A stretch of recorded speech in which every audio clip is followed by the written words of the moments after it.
Hare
La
यादतरी आलेला की अवघे माझ्या मागे मागे आज येतो पोट भरी पुरे म्हणाल तो वरी हळूहळू चाला कोणी कोणाशी न बोला तुझा म्हणे सांगा गाठे तिने नका भरू पोटे आज देतो पोट भरी पुरे म्हणाल तो वरी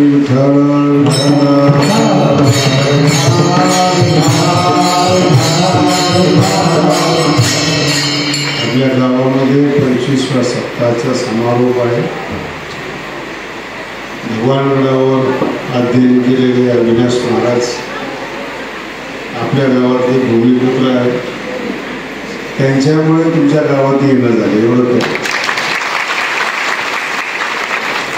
तुमच्या सगळ्यांची इच्छा पण आहे आकडे वगैरे करावे पण तुम्हाला ती सवय नाही म्हणून मी बोलत येतो. माऊलीचं मंदिर आहे आणि भगवानगड स्थापना अमृत महोत्सव आहे. भगवानगडाला स्थापन होऊन 75 वर्ष होतात. मग त्यावेळेस हे जे 2-4 गावं आहेत रोहिणी आहेत मी आहेत हे सगळ्यांनी मिळून एक पंगत आहे. बाकी तुमच्याकडून काही अपेक्षा नाही.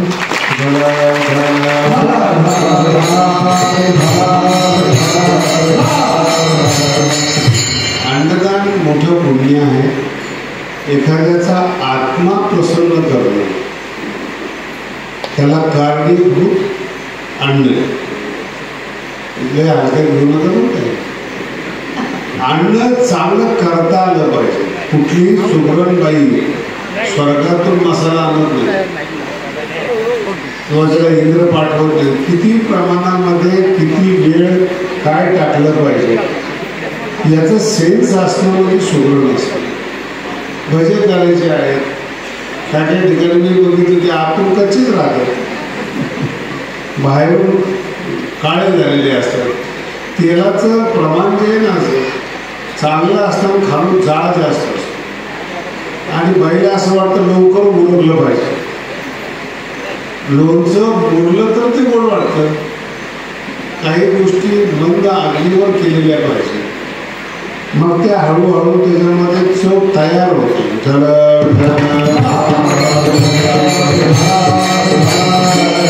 केवळ बेसन पीठ आणि तेल यांनी चव येत नाही. शिजवल्याने शिजवण्यासाठी एक सेन्स लागतो. तसं तुमचं आमचं जीवन आहे. आपण कोणाच्या संपर्कात आहोत. किती लोक आपल्याला चांगली भेटले जीवनात होते. कोणते नवीन विचार आपल्याला ऐकायला मिळाले. कशा पद्धतीमध्ये आपण राहतो. आपली आर्थिक परिस्थिती काय हे सगळं सुखदुःखाला कारणीभूत होते. काही काही माणसं भाग्यवान आहेत. गाव सोडून कुठं करमतच नाही. ऐकले ना आपल्याला गावाशिवाय कुठं झोप येत. जिथं जन्माला आला तिथंच तो समाप्त होतो. त्याला पृथ्वी बघायचीच नाही. आणि त्याला जर विचारलं काय तर तिथे झाडच असणार तिथे घरच असणार तिथे माणसंच असणार. परंतु जीवनाचा आनंद घेत असताना जी रसिकता लागते आणि त्या रसिकता वाढवणारे मित्रमंडळ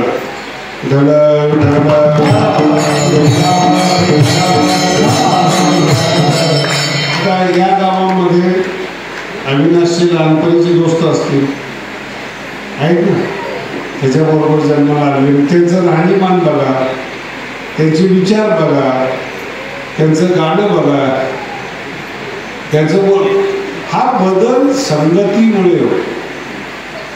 कोणत्याही मानवी जात असू द्या, त्याचे बदल संगतीमुळे होते. जगातली कोणतीही भाषा हे संगतीमुळे डेव्हलप होते, विकसित. जर तुम्ही दुसरी भाषाच बोलले नाही, दुसऱ्या भाषेचे शब्द जर तुम्ही ऐकले नाही, तर तुम्हाला त्याचे अर्थ कळणार नाही. पण मुंबईमध्ये राहणारी माणसं मराठी पण बोलतात, हिंदी पण बोलतात, इंग्रजीमध्ये शिकतात, एखादी विदेशातली जर्मन जापनीज घेतात, स्वतःला ते डेव्हलप करतात मेंदूला. मेंदू हा भगवंताने प्रत्येकाला दिलेलाच आहे, त्याच्याकडून काम करून घेणं ही आपली कला आहे.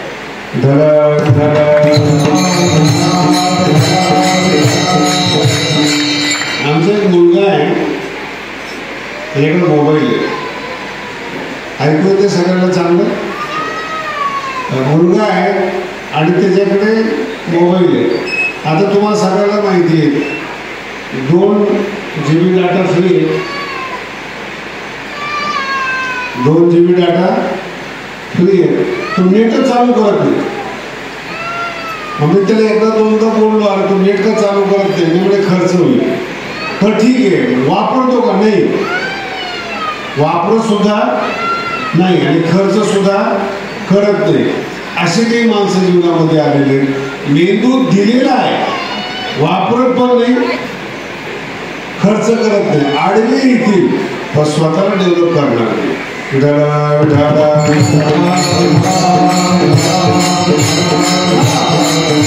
आणि मग काय होतं, अशा लोकांना मेहनत न करता सुखाची अपेक्षा असते, कष्ट न करता. काही काही मुलं आहेत उशाखाली पुस्तकं घेऊन झोपतात. एवढं सहज समजून उशाखाली पुस्तक शिरेल का डोक्यामध्ये? बोला ना. जर तुम्ही चांगलं कर्म केलं नाही, देव सुद्धा प्रसन्न होत नाही. हा फार महत्वाचा सिद्धांत आहे. तुम्ही महाराज असा, व्यापारी असा, राजकारणी असा, कर्म तुम्हाला मोठं बनवतं.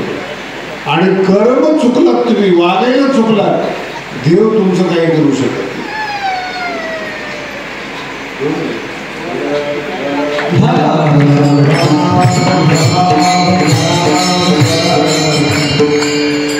ज्या भगवान श्रीकृष्णाचा आज काला आहे, त्यांच्या निमित्ताने त्यांच्या कर्माचा अभ्यास केला.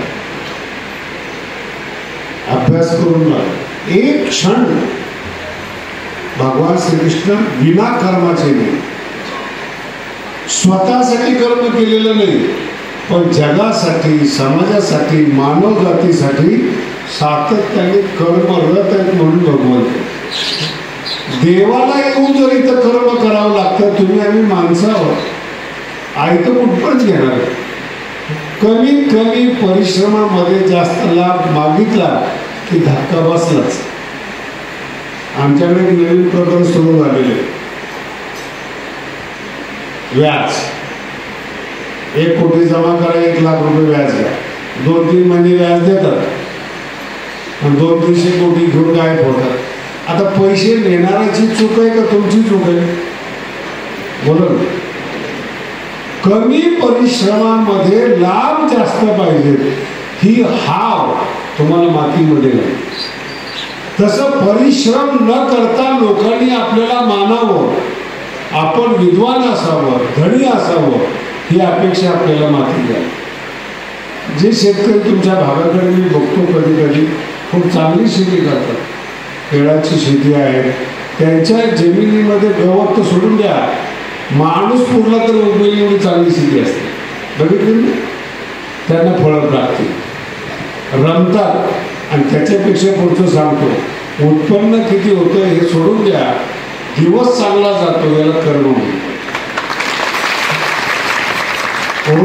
शेतात जाणं, शेत कसं आहे, उगवत्या कोंबाकडे पाहणं, झाड मोठी होत असताना पाहणं, मुलाप्रमाणे त्यांची देखरेख करणं, याच्यात जे दिवस जातात ना ते सुखाचे असतात.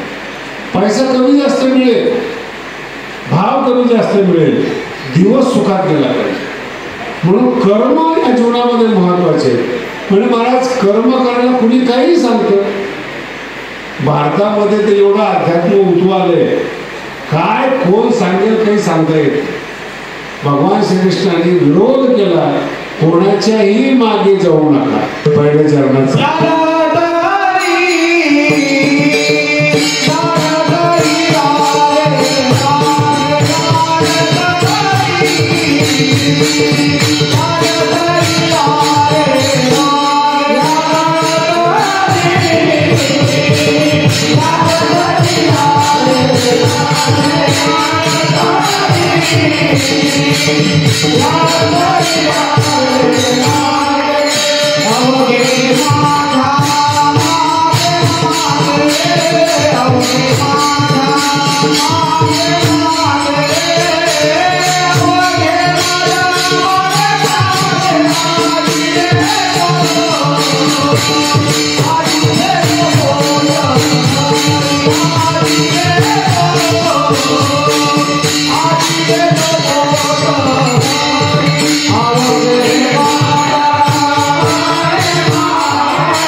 अतिशय गोड आहे. जगद्गुरु तुकोबाराय सांगतात, तुम्ही ज्या विचाराचा अनुकरण करता त्याप्रमाणे तुम्ही जर वारकरी संप्रदायामध्ये आले, ज्ञानेश्वरी ऐकली, तुमच्यामध्ये ज्ञानाची वाढ होते. ऐकू येते सगळं. ज्ञानोबारांच्या मागे आला तर काय वाढेल? ज्ञान वाढेल. आणि देव ऋषीच्या मागे गेलं तर भूत मोठं होईल. देव ऋषीकडे जातो. तुमच्याकडे आहेत का वाड्यातलं नाल्यातलं आहे? भूताकडे जाणारी लोक, ती लोक सांगतात तुमच्या मागे भूत आहे, मृतात्मा प्रेतात्मा तुमच्या मागे लागलेला आहे. मी मुंबईला राहत असताना एक जण आला होता, तरी ते वास घेतला माझ्या रूममध्ये. मला म्हणे इथं प्रेतात्मा राहतंय म्हणे, त्याच्यामुळे तुम्हाला काही समाधान मिळत नाही. म्हणजे तुम्ही कुठल्या अँगलनी दुःखी वाटतो म्हणजे कोणता असा पॉईंट तुला सापडला की तू दुःखी वाटतो. त्याने पण तो प्रेतात्मा राहतो. म्हणून राहू दे, तू राहत नाही ना. तुझ्या 1 तास येण्याने समाधान बिघडलं. तुम्हाला अजून कळालं नाही. तुमचं डोकं रिकामं होतं आणि ज्योतिषी तुमच्या घरात आणणार. मला म्हणला तुमचे पितर तुमच्या घरात राहतात, भूताचा वास आहे, तुम्ही चांगलं जगत आहे, त्यांनी येऊन तुमच्या डोक्यामध्ये घातलं. मी वेगळी भाषा वापरत नाही बरं का. तुमच्या डोक्यात घातलं की तुम्ही पेचे हे करायलाच पाहिजे, हे करायलाच पाहिजे. तो नाही आला तोपर्यंत तुम्ही सुखी आहात. चुकीचा माणूस जीवनात जोपर्यंत येत नाही तोपर्यंत वनवासामध्ये सुद्धा सीता सुखी आहे, नवरा बरोबर आहे. एकदा हरीण आलं, लोभ आला की तुमचं जीवन दुःखाचं सुरू होतं. मग तुम्ही सोन्याच्या लंकेमध्ये सुद्धा तुम्हाला दुःख आहे. म्हणून जीवनामध्ये म्हणजे मेंदूमध्ये चुकीचा विचार येऊ देऊ नका, चुकीचा विचार देणारे येऊ देऊ नका. जर आपल्या मेंदूत बसवायचं असेल तर ज्ञानोबारायला बसवा, ज्ञानेश्वरीला बसवा. ते कधी कुठल्यावर कुठलाही कीर्तनकार गंडे दोरे तावे सांगतच नाही. मला गडावर एक जण आला होता, मला म्हणे महाराज ते वास्तुशांती करायची. म्हणजे ती बाबाने केलेली आणि मग ती करावी लागते. मला मी नाही करत म्हणजे त्रास होतो. म्हणजे होऊ दे. वास्तू शांती केल्याने त्रास बंद आहे का? बोला ना. त्या घरामध्ये माणूस जन्माला येणार, त्या घरात माणूस मरणार. वास्तुशांती केल्याने काय फरक पडणार? विचार डोक्यात घालतात. पितराची शांती करा, याची शांती करा, भूताची शांती करा. हे विचार जेव्हा तुमच्या डोक्यात येतात, तुमचं प्लेन माइंड असतं आणि त्या प्लेन माइंडमध्ये लोक विचार तुमचं आयुष्य बरबाद होतं. ऐकायचं का? फक्त ज्ञानोबाचं ऐकायचं. जरी महाराष्ट्र 700 वर्षापासून अंधश्रद्धा विमुक्त केला, ते ज्ञानोबा आपले गुरु आहे, ते ज्ञानोबा आपले महान. कधीच चुकीचं सांगणार नाही. आपली आई जसं आपल्या मुलाला वाईट सांगत नाही, तसे संतच या जगामध्ये असेल की तुमच्याकडून कुठल्याही रुपयाची अपेक्षा करत नाही आणि वाईट सांगत नाही. आता नाही ऐकलं तुम्ही, एखाद्या मुलाने आईचं नाही ऐकलं, नुकसान आईचं आहे का मुलाचं आहे? एवढं कळलं तरी कीर्तन समजलं महाराज. साधू ऐकायचं कुणाचं, याच्यावर आयुष्य. कोणाकडचा विचार घ्यायचा, कोणाचा विचार आपल्या जीवनामध्ये आणायचा, एवढंच कीर्तन. वाल्या कोळ्याने फक्त 5 मिनिटं नारदाचं ऐकलं, रामायण काळ झाला. एक डाकू बदलला 5 मिनिटांमध्ये आणि रामायण लिहिलं. गावोगावी रामायण होतं. एका डाकूने लिहिलेलं रामायण. तुम्ही असं म्हणता का काय रामायण ऐकायचे? डाकूने लिहिले, याच्या विरोधात आहे. एखादा चांगला ग्रंथ असेल, उत्तम ग्रंथ असेल आणि त्या ग्रंथकाराची वागणूक चुकीची असेल, किंवा काय नुसतं चांगलं बोलतो त्याची वागणूक बघा, चांगले विचार सुद्धा तुम्ही ऐकणार. याचं कारण वागणं, विचार. 5 मिनिटाची संत संगती, रामायण काळ झाला डाकू. आपल्याला आयुष्यभर कोणाची संगती, कोणत्या संगतीमध्ये राहतो, कोणाचं ऐकतो आपण, कोण विचार आपल्याला सांगतो. अंधश्रद्धा आपल्या मेंदूमध्ये घुसवतात आणि बदनाम साधू संताला करतात. आणि घुसवणारे मार्केटमध्ये लोक, त्याचे ड्रेस फार छान असतात, बसमा फिसमा, आणि कोणाच्याही मागे ग्रह लावतात. तुमचं शनी वक्री आहे, गुरु वक्री झालेला आहे, शांती करावी लागेल. शांती करून काहीही झालेलं नाही. जगद्गुरु तुकोबार आहे, सांगतात यायचं असेल ना, याल तरी शब्द फार गोड, याच असं नाही. लोकशाहीमध्ये तुम्हाला आग्रह करता येत नाही, तुमची खुशी.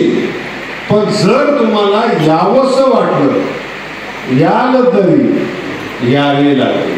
अवघे माझ्या मागे मागे. सगळ्या लोकांनी ज्ञानोबांच्या विचाराच्या मागे यावं. कशा करता? संसारामध्ये तुम्ही अतृप्त आहात.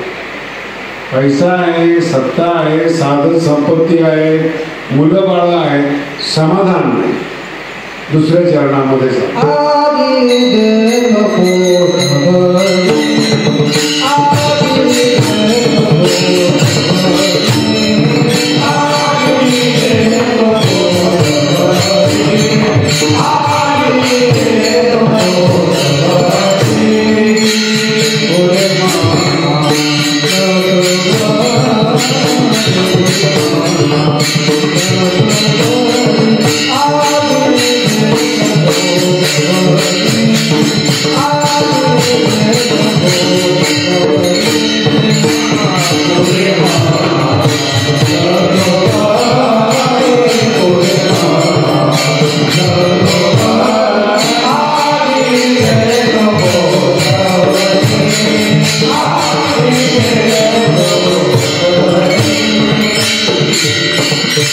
हा जो शब्द आहे ना, पोटभरी, हा फार वेगळ्या अर्थाने वापरलाय बरं. मुलाला नोकरी लागली, आईचं शब्द पोट भरलं. काय शब्द? जेवली नाही. पोट भरणं या शब्दाचा अर्थ आहे तृप्त होणे. जर तृप्त व्हायचं असेल तर ज्ञानोबांच्या विचाराच्या मागे तुम्हाला यावं लागेल. मग आजी देतो, तृप्त होईपर्यंत भगवंत तुम्हाला आनंद देतात. पुढे म्हणाल तो बरे. आनंदाने जोपर्यंत तुमचं मन भरत नाही तोपर्यंत आम्ही द्यायला तयार आहे. मग हा जेव्हा तुमच्या भागामध्ये वारकरी संप्रदायाचा प्रचार झाला ना, खूप छान प्रचार झालेला बरं का संप्रदायामध्ये, आपल्या परिसरामध्ये. काय झालं, नवीन नवीन माळ घातली. नाशिक जिल्हा, जळगाव जिल्हा नवीन नवीन माळ घातली आणि पुढचा तो विषय तो काहीच नाही. मुलाला शाळेत घातलं, मुलगा पहिलीला गेला, त्यांनी पहिलीतच राहायला पाहिजे का दुसरीत जायला पाहिजे? मग दुसरीत जाण्यासाठी अभ्यास केला पाहिजे का शाळेत गेलं पाहिजे? नुसतं शाळेत गेलं की दुसरीत जाईल का तो? फार टेन्शन घेऊ नका बरं का तुम्ही, बोलत चला असं खुश राहा. शाळेत गेल्याने पुढच्या वर्गात जातो का अभ्यास केल्याने जातो? तुम्ही माळ घातली आणि अभ्यास केला नाही, तुम्ही अजून तिथंच आहात. फक्त म्हणायला आम्ही वारकरी आहोत, माळकरी आहोत, दरवर्षी आम्ही वारी करतो, ती वर्ग तोच आहे. बुद्धीमध्ये बदल झालेला नाही. प्रत्येक क्षण बुद्धीमध्ये बदल झाला पाहिजे, प्रत्येक क्षण. त्याला अभ्यास म्हणतात. म्हणून कीर्तन, आता तुम्ही उद्या जर अभ्यास केला, तुम्ही कीर्तन कराल, तुम्ही ज्ञानेश्वरी सांगाल, पण त्याच्यासाठी अभ्यास पाहिजे ना. त्याचं नाव आहे हळूहळूचं. तुम्हाला अभ्यास करायचा ना. आज माळ घातली, उद्या हरिपाठ पाठ केला, उद्या ज्ञानेश्वरी पारायण झाले, मग तुम्ही अर्थ ऐकायला लागले, याला म्हणतात प्रगती. एका दिवसात बदल नाही होत. मग काही लोकांनी काय केलं, तुमच्या भागात माळ घातली, 10 वर्ष टिकून काही फायदा नाही हो, दुसरे संप्रदाय वाट पाहूनही गिराईक, आणि ते सांगतात काय ठेवले माळीमध्ये, तुम्ही 10 वर्ष घालून पाहिले, काय झालं? काय नाही, आमच्याकडे तिथं 10 वर्ष. 10 वर्षांनी कळतं तो महाराजच बदमाश निघाला, पुन्हा महाराज बदलला.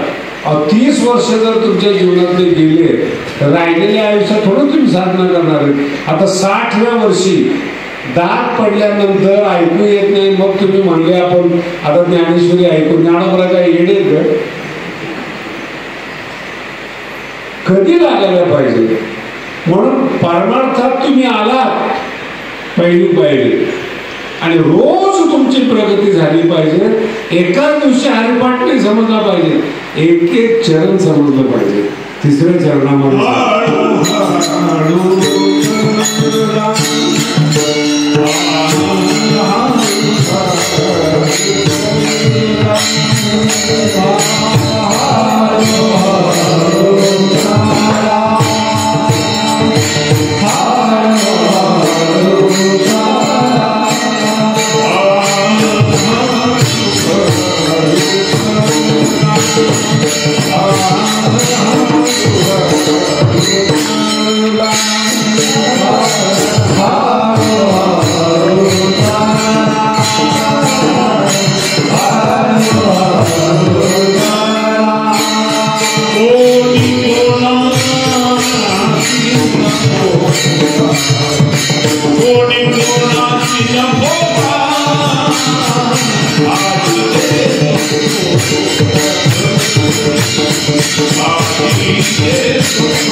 डोंगर चढायचं असेल, हळूहळू दम लागत नाही, पळता येत नाही डोंगर.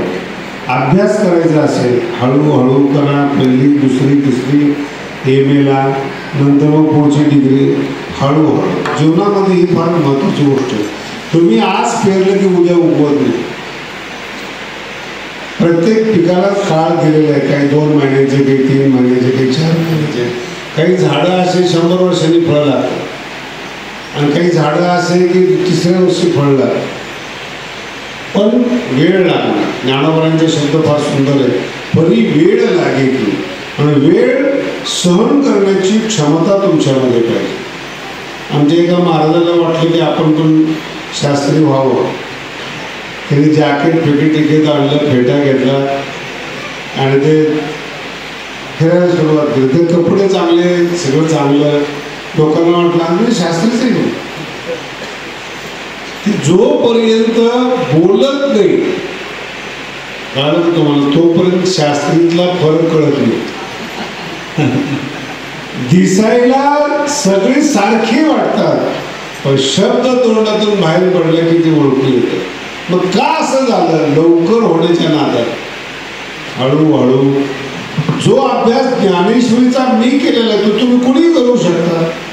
तर ज्ञानोबा काही एकट्यावर प्रसन्न होणार आहेत का? गेल्या 700 वर्षापासून अनाथाची माय येते, सगळ्या साधकाला जवळ करणारी आहे, सगळ्यावर प्रेम करणारी. तुकोबारांना आशीर्वाद दिलेला ज्ञानोबारांनी. ही काही सामान्य गोष्ट नाही आहे. आपल्यासाठीच ती आई आहे. पण हळूहळू एका टप्प्याने जा. जर तुम्ही म्हटलं ना महाराज आम्हाला वेळ नाही, या काळातला सगळ्यात मोठा शब्द इन्स्टंट.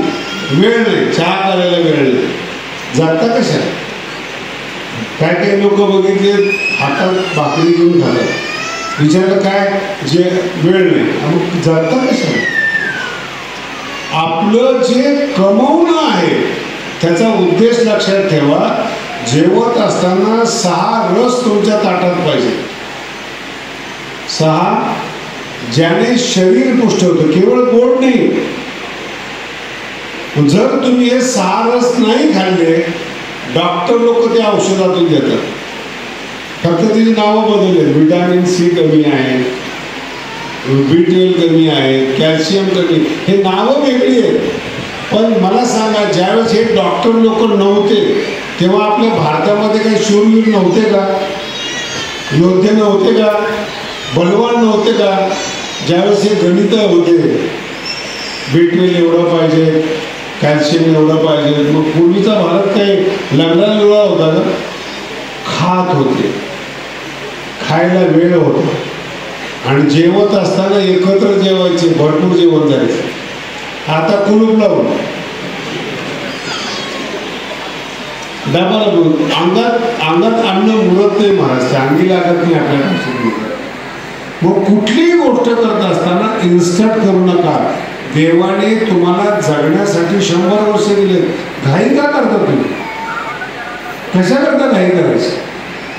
म्हणून तुकोबारा सांगतात हळूहळू चाला.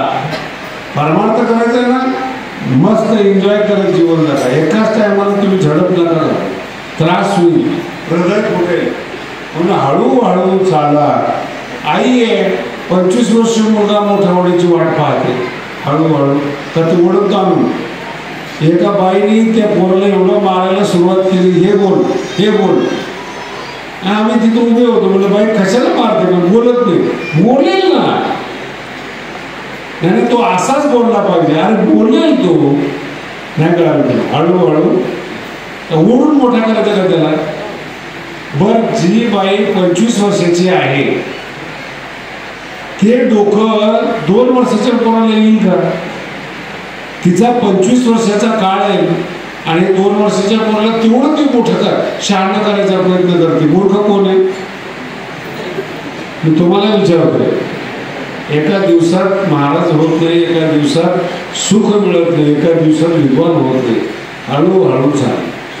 कुठलीही गोष्ट आहे पद्धतशीरपणाने करा, एन्जॉय करा, रस आणा. हळूहळू आणि अनुभव येतो. अनुभव आला ना मग भीती नाही वाटत. 1000 प्रसंग येत असे. काही काही लोक कंपनीमध्ये 10-10 लाख रुपये पगार आहे, काम करत नाही, AC मध्ये बसून आहे, पण प्रॉब्लेम आल्याबरोबर एका मिनिटात सोल्युशन सांगतात. काम करत पण प्रॉब्लेम आला की एका मिनिटात सांगतात, तिथे जाऊन बघ असा असा प्रॉब्लेम आहे. याला अनुभव लागतो. आणि अनुभव हा हळूहळू येतो. असा अनुभव येत लहान मुलं बघा तुम्ही झटकीपट मोठं व्हायचा प्रयत्न करतात. काय काही पोरं मोठी झालेली असतात, लगेच नंबर लागला पाहिजे, कॉप्या करतात. कॉप्या करून डिग्री मिळते तुम्हाला, याच्यावर काही शंका नाही. इंटरव्ह्यू मध्ये काय बोलणार? ज्या प्रायव्हेट कंपन्या आहेत त्या काही आपलं बरबाद होण्यासाठी कंपन्या काढलेल्या नाही, नफ्यासाठी काढलेल्या. मग नफा जर करून घ्यायचा असेल तर इंटरव्ह्यू तुम्हाला चांगला झाला पाहिजे. इंटरव्ह्यूमध्ये अभ्यास पाहिजे. अभ्यास नसेल तर तुम्हाला इंटरव्ह्यू देता येणार. अहो काही लोकांना 1-1 कोटी पगार आहे. किती पगार आहे महिन्याला? 1-1 कोटी पगार आहे. करत काहीच नाही, पण डोकं चालत. तर तो अनुभव यायला वेळ लागतो हळूहळू.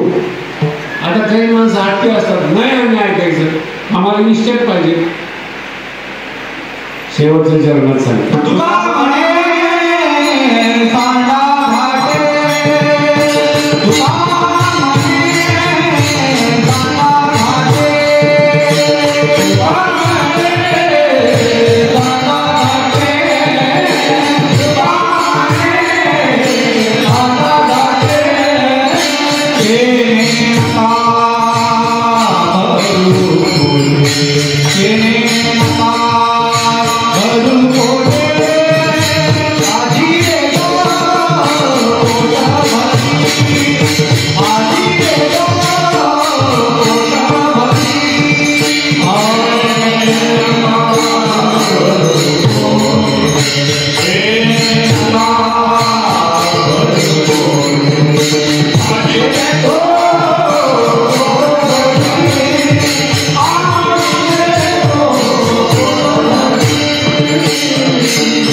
शेवटचं उत्तर आहे. तुका म्हणे सांगा घाटे साधू संतांचं जर तुम्ही नाही ऐकलं तेने नका भरू पोटी.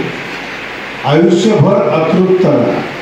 चांगल्या माणसाचा जर मागोवा नाही घेतला, आपण त्याच्या विचाराचं अनुकरण नाही केलं तर आपलं जीवनाचं पोट भरत नाही, तृप्त होत.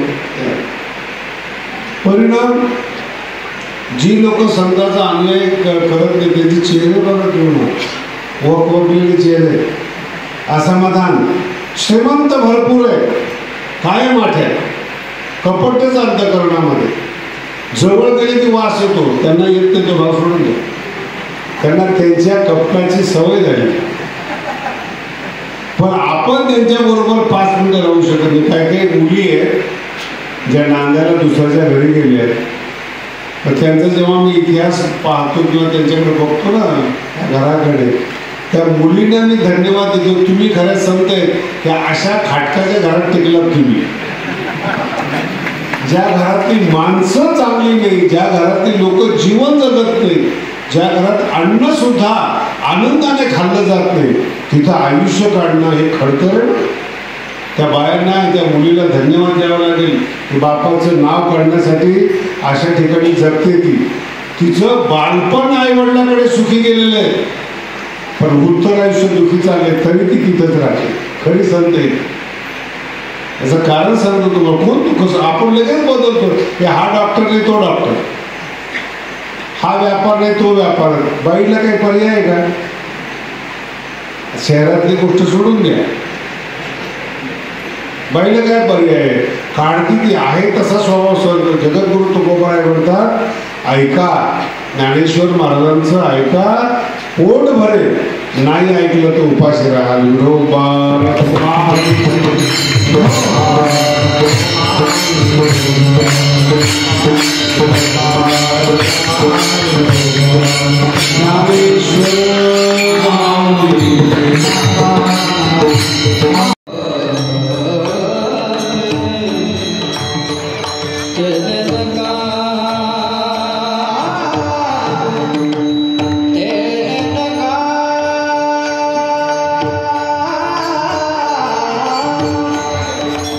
Yeah.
जो काला आहे ती एक सामाजिक रचना आहे. काला म्हणजे सगळ्या जातीपातीतल्या सगळ्या अधिकाराच्या लोकांना एकत्रित बसवलं, याचं नाव काला आहे.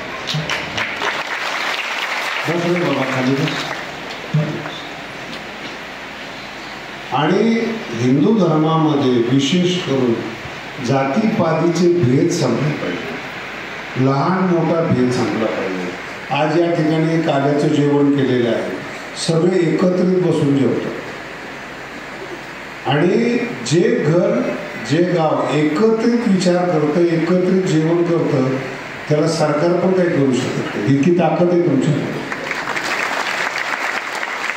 कलियुगामध्ये फक्त एकतेमध्येच ताकद आहे. मला तुम्हाला अनुभव सांगू, माझ्या शब्दांचा काही राग म्हणू नका. एकच संविधान आहे. रोज तुम्ही ऐकत असाल संविधान बदललं नाही पाहिजे. संविधान एकच आहे. हिंदूला 2 लग्न करता येत नाही आणि मुस्लिम 4 लग्न करू शकतात. संविधान एक आहे ना. आपण माणसं आहे, ती माणसं आहे. मग हा कायदा का एकच आहे? एक गठ्ठा मतदान. कळलं का तुम्हाला? तुमच्यामध्ये काय किती प्रकार आहे. आता ते जातीभेद आहेच, हा भाग सोडून द्या. आपलेच आपल्याला किती वैरीत हे निवडणूक झाल्यावर कळतं. भावकीच भावकीच्या विरोधामध्ये आहे. हे सगळं नष्ट व्हावं म्हणून आजचा काळ आहे. जातीभेद नष्ट व्हावे, अधिकार भेद नष्ट व्हावे, एकत्रित बसून जेवावं म्हणजे काल आहे. आणि याची सुरुवात भगवान श्रीकृष्णाने केली. म्हणून आजच्या दिवसाचे देव भगवान श्रीकृष्ण आहेत. राजघराण्यामध्ये जन्माला आलेले कृष्ण आणि जे गाई राखणारी मुलं होते त्यांच्याबरोबर बसून जेवणं म्हणजे काला करणे. आता काही लोक ऍक्टिंग करतात, तो भाग सोडून द्या.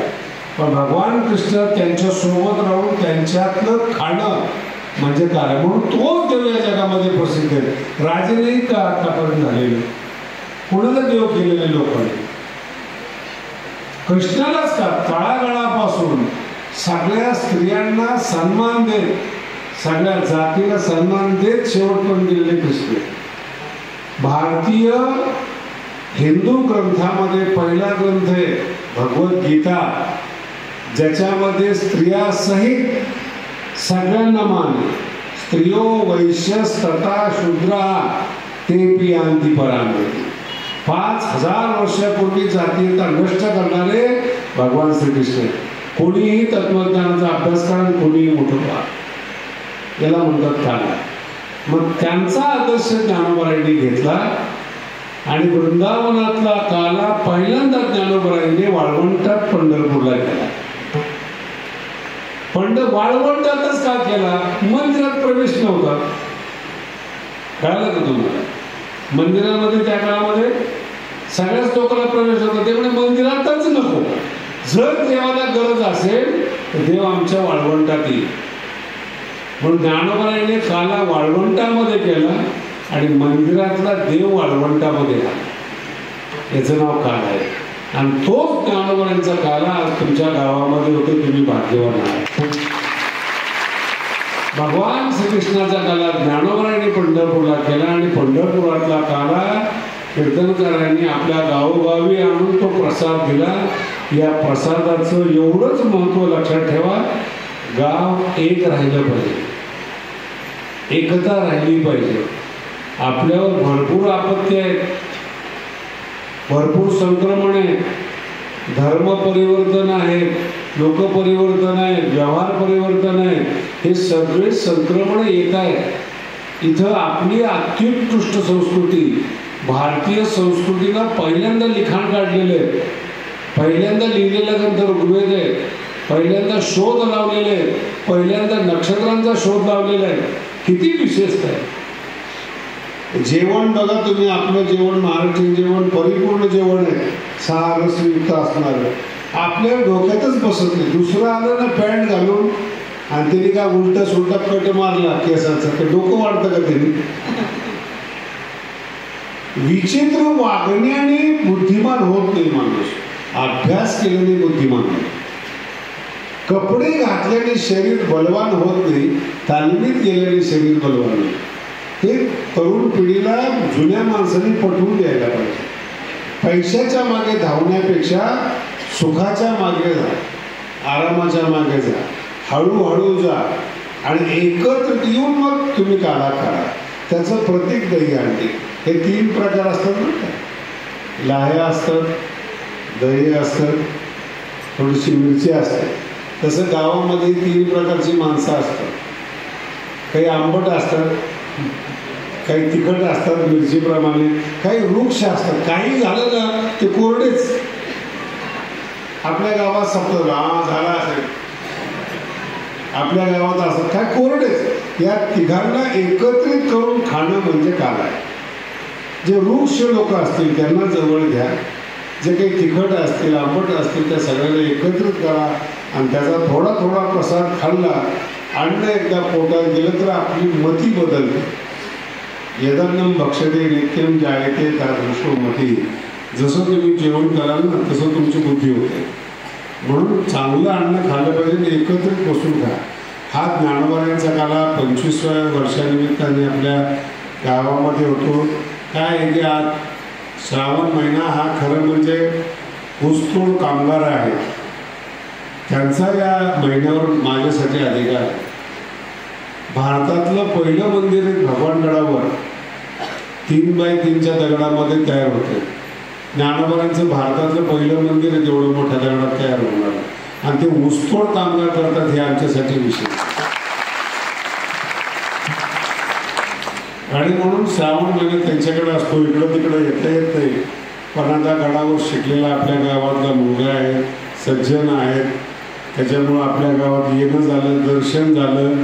फक्त आता मला त्रास देऊ नका. लांबून सगळ्यांनी दर्शन घेतलं, तिथून हात जोडा, हेच दर्शन. दूरदर्शन हेच दर्शन. आपण सगळ्याला माझं निमंत्रण आहे, अमृत महोत्सवाला सगळ्यांनी भगवानगडावर या आणि पंढरपूरला जाताना, आळंदीला जाताना गडावर या. जेवण आहे, कधी या. गड कसा आहे, मंदिर कसं आहे, अत्यंत सुंदर मंदिर आहे, हजारो वर्ष टिकणारं मंदिर आहे. ते मंदिर बघा, जेवण करा, योग्य संस्कार घ्या. आणि चांगली 12वी पास झालेली मुलं ज्यांना कीर्तनकार व्हायचं असेल, सगळ्या समाजातल्या मुलांना निमंत्रण आहे. भगवानगडावर कुठल्याही प्रकारचा जातीभेद नाही. यावर्षी 19 मुलं MPCचे लागलेले बघा. 19 मुलं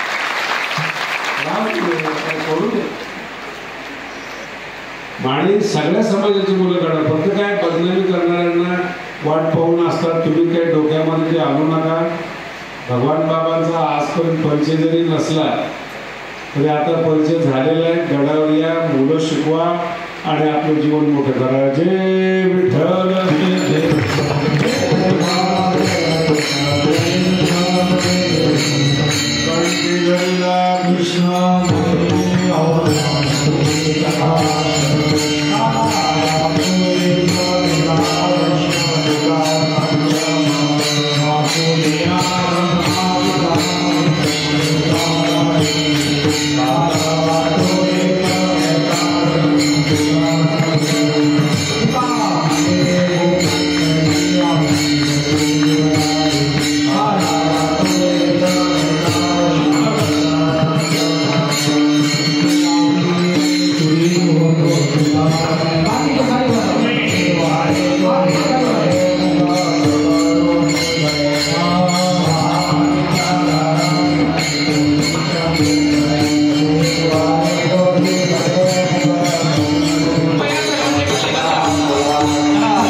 जय भगवान बाबा ग्रुप समस्त ग्रामस्थ रोजे या ग्रुपच्या वतीने भगवान गडावर होणार विश्व माऊली ज्ञानोबा मंदिरासाठी 51,000 रुपये देऊ केलेले भगवान बाबा की जय।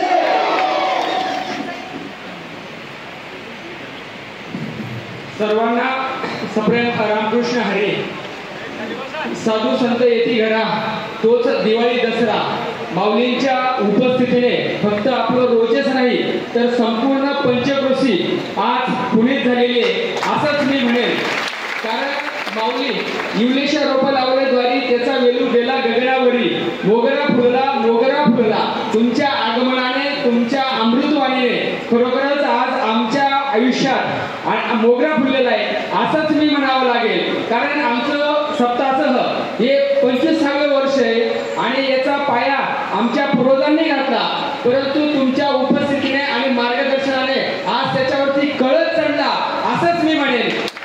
खरोखरच आणि तुमचे अनमोल शब्द आयुष्यात भक्ती करताना आपण बुद्धी वापरली पाहिजे आणि विज्ञान अध्यात्माची सांगड घातली पाहिजे।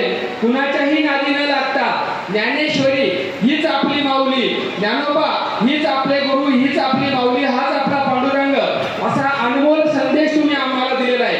आणि सामाजिक समरसता आपण जर बांधली आपण सर्वांनी जर ऐक्य ठेवलं तर आपला देश अधिक प्रगत होईल हा अनमोल संदेश आमच्यासाठी खूपच आयुष्यभर आम्ही तो पाळू। आणि हा तुमच्या आगमनाने पुनश्च एकदा तुमच्या या अनमोल मार्गदर्शनाचं आमचे गावकरी पंचक्रोशी सदैव आपल्या ऋणात राहू ही आपल्या चरणी मी प्रार्थनाही करतो। आणि या कीर्तना प्रसंगी माऊलींच्या आगमनानंतर प्रस्थानानंतर जेही परिसरातून आलेली कीर्तनकार बाबा असतील, भक्ती मंडळ असेल, मृदुंगाचार्य असेल ते सप्ताह समितीच्या वतीने आपण त्यांचा सत्कार करणारच आहोत। त्यांनी कृपया इथंच थांबायचंय ही सप्ताह समितीच्या वतीने आपल्याला विनंती आहे। यानंतर एक आनंदाची बातमी संत भगवान बाबा युवा मंचकडनं आपल्याला 10,000 भगवान गडासाठी देणगी या ठिकाणी जाहीर करण्यात येते। एक सगळ्यांना विनंती आहे, तुम्हाला अजून आकड्याची सवय नाही आहे म्हणून सगळ्या गावांनी परिसर जेवढा असेल सगळ्यांनी मोठी पंगत करा। चांगलं गोड दगड नाही ना अन्नदानाने सुरुवात करा। माऊलीच्या मंदिराला आपला दगड लागावा असं वाटत असेल तर निश्चित तुम्ही गडावर येऊन पावती फाडा, त्याच्यावर काही वाद नाही आहे। पण माझं असं म्हणणं आहे की आकडे करण्यापेक्षा सगळ्यांनी गावाने लक्षात ठेवा आणि त्या ऐन टायमाला 2 महिने अगोदर जेव्हा डिक्लेअर होईल आपला अमृत महोत्सव तेव्हा नाशिक जिल्हा आणि जळगाव जिल्हा असं मी अन्नदानासाठीच ठेवलेलं आहे। तर तुम्हाला अजून तिकडची सवय नाही आहे ऊसतोड कामगारांची, मग आपण सगळ्यांनी अन्नदानचे काही आपल्याला पोतभर साखर असेल, डाळ असेल, हरभऱ्याची डाळ असेल, तेल असेल किंवा अजून काही तुम्हाला जर वाटलं की तुम्हाला माऊलीच्या मंदिराला आपला एक घरातला दगड लागावा असं वाटत असेल तर आज आकडे करण्यापेक्षा गडावर या आणि मग आपली पावती फाडून पावती घेऊन। कारण आज काय झालं की ते न विदाउट प्लॅनिंग आलेले टाईम इतका कमी आहे माझ्याकडे की मला अजून मध्यंतरी 2 ठिकाणी थांबून मग संध्याकाळी आपल्याला वाघिरे म्हणून गाव आहे पाटोद्याजवळ तिथे कीर्तन आहे। ते कीर्तन सुद्धा तुम्हाला ऑनलाईन ऐकता येईल म्हणजे त्यांचं उद्या कालाचे कीर्तन आहे तर त्याचे आकडे झाल्यामुळं त्यांची इच्छा होती एक तरी कीर्तन बाबांनी चांगलं करावं एरवी आळंदी पंढरपूरचे कीर्तन जरा काही चांगले असतात, लोक ऐकायला असतात. पण आम्ही गडावर ज्यावेळेस बसतो त्यावेळेस लोकांना जशी समजूत असते, कळत असतं, अशा पद्धतीनं त्या भाषेत बोलतो. तुम्ही सगळे यूट्यूबला ज्ञानेश्वरी ऐकतात. काल 4था अध्याय प्रकाशित झाला यूट्यूबला आणि तुमच्या परिसरातलाच मुलगा आहे. अगोदर 3 अध्याय आले. आपण काय केलेले, ज्ञानेश्वरी अवघड भाषेमध्ये आहे, तिला आपण अनुवाद केलेला आहे, भावानुवाद. आणि तो अनुवाद केल्यानंतर ओवीमध्ये तुम्हाला प्रवेश मिळेल. त्याचे 4 अध्याय आतापर्यंत प्रकाशित झाले. मोबाईलवर विचित्र काहीतरी पाहण्यापेक्षा मोबाईलवर विनामूल्य ज्ञानेश्वरी ऐका, सार्थ ज्ञानेश्वरी. दर महिन्याला 1-1 अध्याय प्रकाशित होणार आहे आणि 2 भागामध्ये प्रिंटिंग पण होणार आहे ज्ञानेश्वरी. आणि मी स्वतः रोज 4 तास बसून लिहितो बरं का. ते काही दुसऱ्याने लिहिलेली आहे किंवा लिहून घेतलेली आहे असं काही भाग नाही. म्हणून त्याचे अर्थ आपल्याला कळाले म्हणून मोबाईलवर आपल्याला ज्ञानेश्वरी वाचता येईल आणि त्याचे अर्थ ज्ञानोबा जसं आम्ही सांगतो तसं आमच्यापेक्षा जास्त ज्ञानेश्वरीमध्ये. म्हणून ती ज्ञानेश्वरी तुम्ही वाचा आणि विद्वान व्हा. काल 4था अध्याय झालेला आहे, 3 अध्याय अगोदर झालेले. तुमच्या गावातून कुणीतरी एखाद्या अविनाशशी संपर्क करा आणि व्हॉट्सअप ग्रुपवर 4 अध्याय तुम्हाला ज्ञानेश्वरीचे वर ओवी आणि खाली अर्थ पाहता येईल. आता माझं लिखाण चालू आहे. दर महिन्याला 1-1 अध्याय येतोय. त्याला टायपिंग करून त्याचं प्रूफ तपासून ह्रस्व दीर्घ तपासून मग तुम्हाला ती वाढावी लागते. एकदम रॉ मटेरियल तुम्हाला देता येत नाही. म्हणून आपल्या सगळ्याला आपण छानपैकी जमलात. पावसाचं वातावरण आहे तरी पण शांत रीतीने सगळ्यांनी कीर्तन ऐकलं. पुन्हा एकदा भगवान गडातर्फे आपल्या सगळ्यांना आशीर्वाद, सगळ्यांना धन्यवाद. आपल्या गावाचं आरोग्य आयुष्य व्यवस्थित राहावं आणि कीर्तनाचे काही घेत नाही त्याच्यामुळं गावकऱ्यांनी काही पाकिट देऊ नका. 2दा पुढं सरकवलं होतं त्यामुळे कीर्तनाचं पुन्हा बदनाम झालं की बाबाला एवढे पैसे लागतात. कीर्तन हे सगळं विनामूल्य असतं, पैसे घेत नाही आणि तारीखही देत नाही. त्याच्यामुळं फक्त आता अविनाश आहे, चांगलं गाव आहे. आपण 25वा सप्ताह झालेला आहे, त्याची सांगत आहे. सगळ्यांनी जेवण करा, फक्त आता उठू नका. पुढचा जो तुमचा सत्काराचा कार्यक्रम आहे तो कार्यक्रम चालू ठेवा. मी या रस्त्याने पुढे निघून जाईल आणि आपला कार्यक्रम चालू आहे. चालू झाल्यानंतर पण आपल्या लोकांचे सत्कार करा. भगवान बाबा